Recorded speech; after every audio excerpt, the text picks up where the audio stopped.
Alright, so now that we're on our PC, so there's two things you're gonna need. Basically it's one, but two of them. So when you're purchasing your SSD, you can grab two of these connectors. You can do the process with one, but it's a lot easier with two, and I'll explain why. So once you grab your SSD and your connector, you will need FatXplorer. But before we get into that, you're gonna plug a USB on your SSD in, and you're gonna go to computer management, and you're gonna go to storage. Wait for that to load up. Once it load up, you're gonna look for your new drive. So this one I already formatted, but normally it will. Let's remove the volume.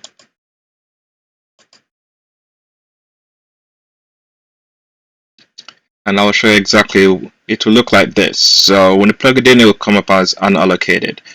So you can right click, new volume, and let's go through everything. Now at this point, you can leave it as NTFS, and then you can use Rufus and format it as FAT32. But let's go to EFAT, and then we're going to use the console to put it in the right format. You can also use FatXplorer to do it also, but let's go to this method. Let it do its thing.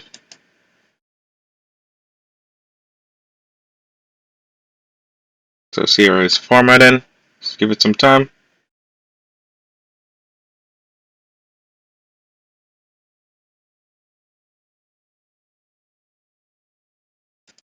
Alright, so once it's finished, it's going to come up at exFAT.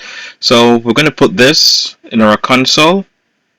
We're going to remove the other drive, put this one in, format it with the console, and then we'll continue from there. Alright, so now that we're on our console.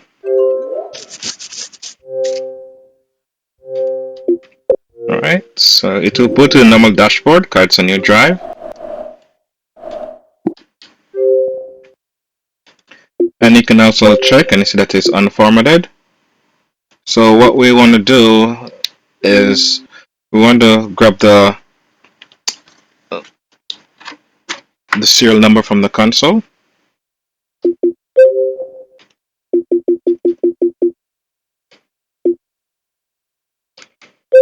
Alright, so I got a serial number. So being that this is a test console, so it doesn't matter to me whether I view it or not. This console don't really use for anything else. So you'll need that to format the drive.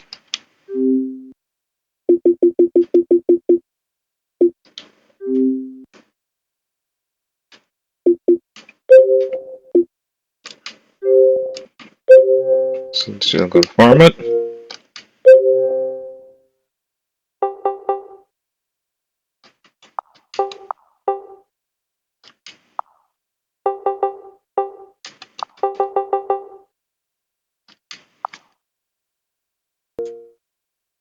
Alright, so that formatted. So now we have our 256, which is now 233. So we're gonna move this over to our PC, and we're gonna mount it into FatXplorer and start the process. Alright, so now that we're on our PC, let's open up FatXplorer.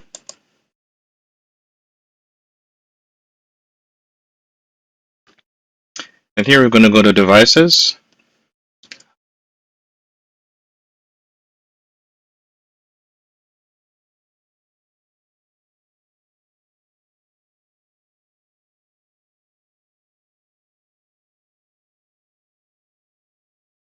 So I'll give it some time to find. So here we have our original drive and we have the new one. So we need to mount them and take note of the drive letter. So let's mount the old one first. I will be mounting the content partition because that's what we want to actually copy stuff from, and it will be X. So we're going to mount that. I'm going to go back to device, the new drive. Going to select it.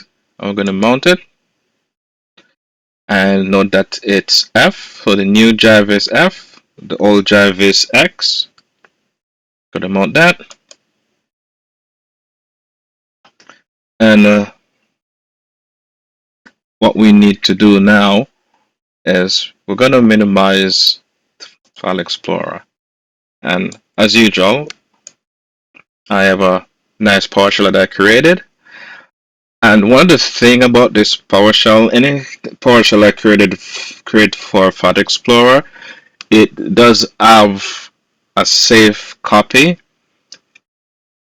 Because one of the reasons that normally if you just copy files over to FatXplorer, you'll get some error once it reaches the 4096 file transfer or some sort of timeout.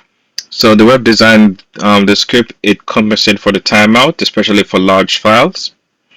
Because copying to FAT32 is a bit different than NTFS because of the file table. So we're going to launch this. Alright, so the source, which is X, so you're going to put X here. And destination, which is F, put F there. And let's let it do its thing.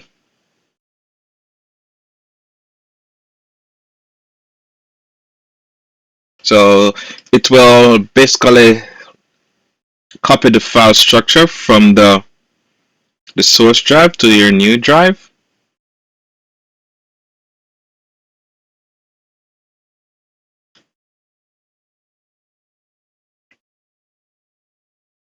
And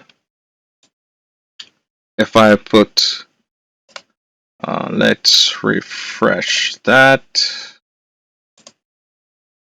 So that's the new drive and it's copying everything over.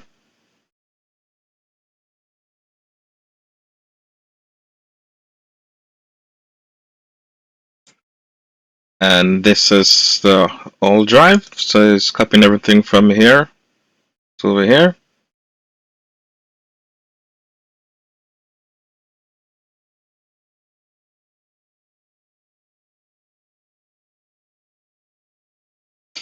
And what the script actually also do, if you have certain plugins, it will search for those plugins and copy it over. So if you have like Protostel server or anything else, it's designed to look for those particular file and it will copy them to the new drive. With the exception if your old drive was partitioned for original Xbox game where you have the HDDX partition, it will not do that. You have to do that process over again. I do have previous videos on how to create that partition.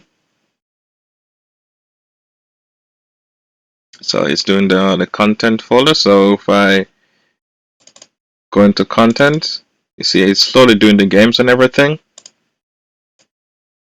And I've noticed FatXplorer hasn't thrown any error or anything like that.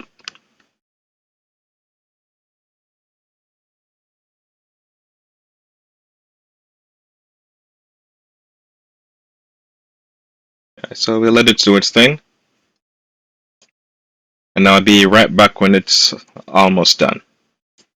Alright, so one thing to bear in mind, when you're using this script, the copying process will be a lot slower than when you're just copying across from drive to drive. Well, one of the reasons is that for big files, the PowerShell add a pause in between. I set it to 150 millisecond pause. That also will prevent error in FatXplorer, and the script also does interruption to make sure that to keep the connection active. One of the reasons that if you have the DLC files, especially with long file names and everything like that, it compensates for that. So you can just set it to copy and don't worry about anything. You can just basically just leave it as it is until it's finished. I can see the progress bar, this yellow bar right there, that's the progress bar. It may seem to be stuck even if you have a larger library, but it hasn't hung up or anything. If you go on your destination drive, especially the content, and if you do properties, you see that 25.9 gigabyte, and if you check back in a few moments, you'll notice that that value has gone up. Depends on how much files being copied over. If the file is big that's been copied, so we'll check back in a bit and see how far that is. For demonstration purpose, let's see how big the source content folder is. Just want to demonstrate that it is copying over.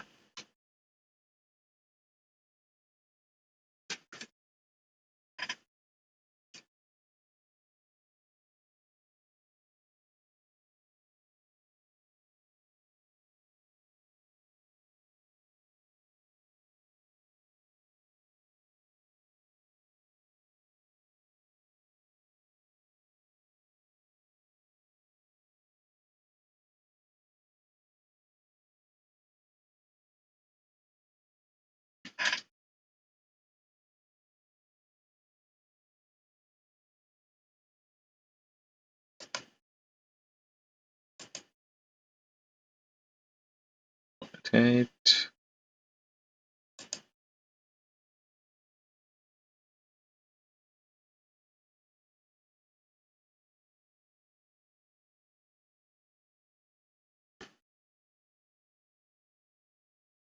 Alright, so we'll come back in a few moments to see what the total is. Okay, so the total is 39.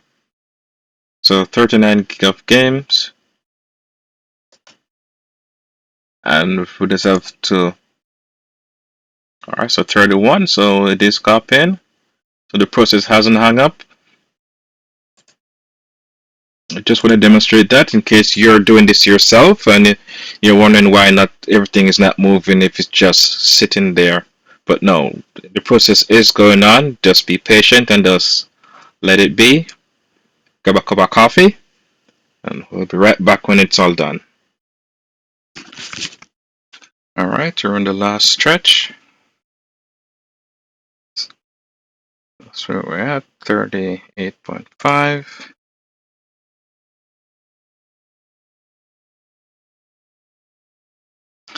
Okay, perfect. So everything has copied over.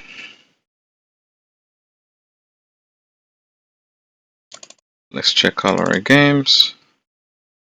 Some of everything that should be there.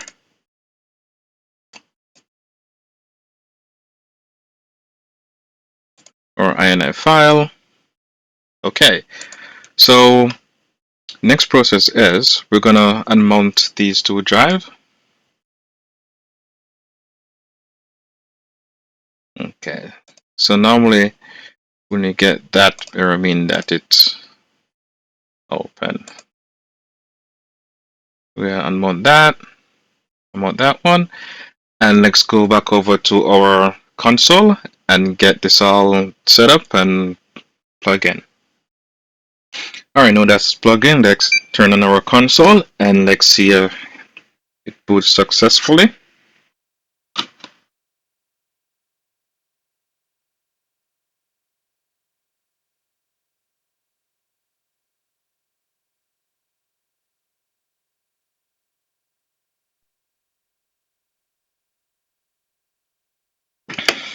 Okay.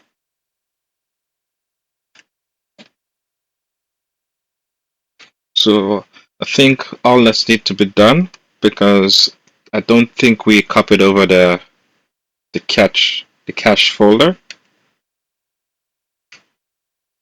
So we just need to remove that, and we are just gonna re-add it.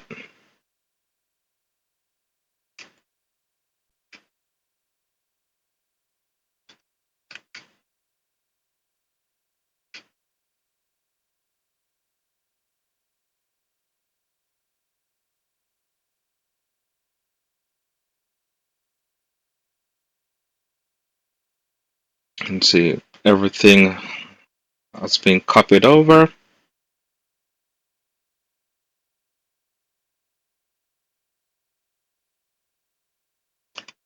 And if you had DLCs also, those should also copied over. So yes, everything is copied over. Game launched successfully. And there you have it. So that's how you upgrade your internal drive from a smaller one to a bigger one. And everything seemed to launch. Alright, perfect.